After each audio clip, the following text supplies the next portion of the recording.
Hello, my name is Cesare, and I'd like to tell you a story about resilience, determination, and independence. A story about Timor-Leste, 15,000 kilometres, and how birdwatching has changed my life. On the 1st of January this year, I set off with my mate Leo to ride around Australia, trying to see as many Australian bird species as possible and raise $100,000 to build a school in Timor-Leste.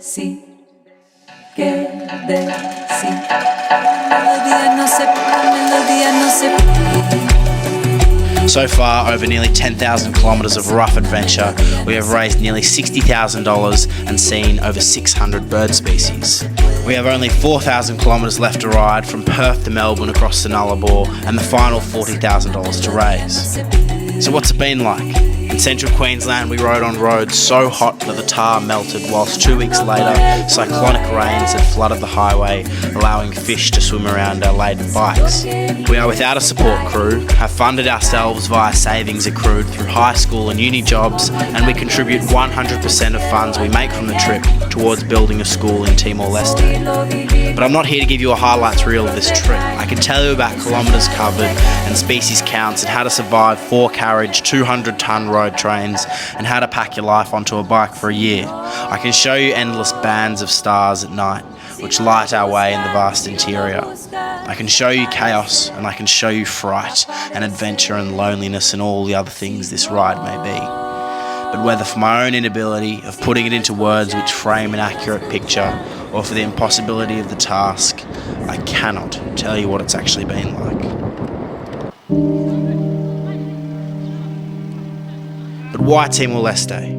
Timor-Leste is one of Australia's closest neighbours, closer to Australia than Melbourne is to Hobart.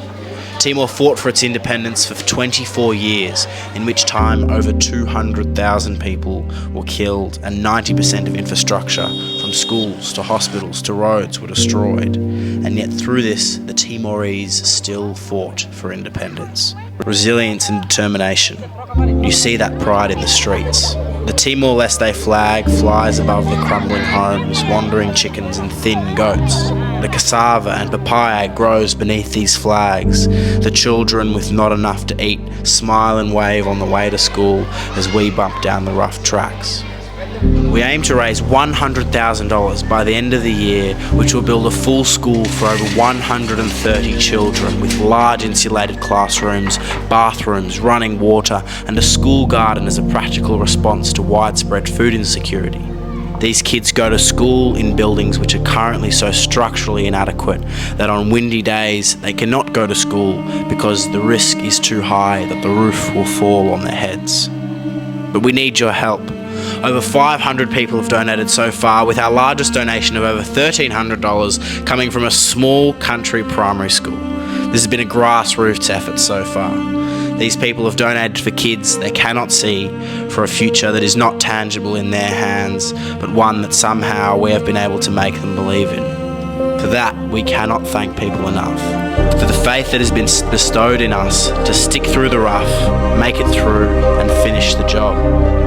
Our road back home is long, but at the end of the day, we're just waking up and pedaling our bikes away to a known destination. Our contribution may be meaningful to improving the prospects for these children.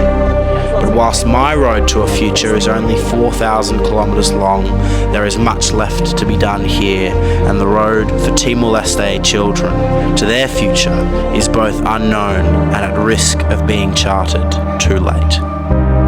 The risks and challenges Leo and I face riding our bikes are real, yet they are our choices. That is the nature of our privilege, to put our education on hold and go after our dream. Most kids in Timor-Leste don't dream of mad bike-packing, bird-watching adventures. They dream of safe futures with the hope of good education and a full belly. This is a future on Australia's doorstep, which we can go a long way to supporting. Thank you for listening to my story.